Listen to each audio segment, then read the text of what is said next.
The African folktale Disney doesn't want you to know, the true origin of the Lion King. Before Simba ever set foot on Pride Rock, there was Sundiata, the real Lion King of Africa. But why has Disney never told you this story? Let's go back in time, to a kingdom of warriors, prophecy, betrayal, and destiny. A young prince loses his father. He's exiled by an evil uncle, then returns to reclaim his throne. Sounds familiar? This isn't the Lion King, it's the story of Sundiata Keita, the legendary founder of the Mali Empire. In the 13th century, a prophecy foretold the birth of a great ruler in Mali. He would bring unity and justice to the land. But when Sundiata was born, he was crippled. Unable to walk, people whispered that he was cursed. His stepmother, Sasawuma Barit, feared the prophecy and schemed to keep her own son on the throne. So she mocked him. She exiled Sundiata and his mother, Sagalan. They wandered from kingdom to kingdom, surviving on hope and hidden strength. And then, Sundiata stood up, literally one day against all odds.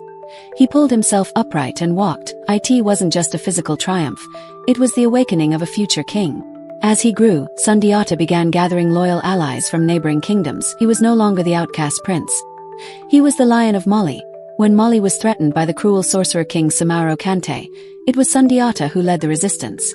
Sumaworo ruled with fear and dark magic. His enemies vanished, his subjects trembled. But Sundiata confronted him in the legendary Battle of Karina.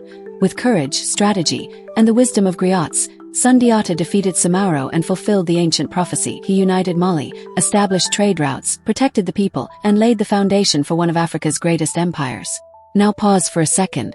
Let's look at the Lion King. Simba, a young prince. Mufasa, a wise father betrayed by Scar, the jealous uncle. Simba runs away, only to return and take back the throne. Sound familiar? Just like Sundiata, Simba was prophesied to lead. Just like Sundiata, Simba faced exile. And just like Sundiata, Simba returned, stronger, wiser, and ready to reclaim his destiny. Coincidence? Or something deeper?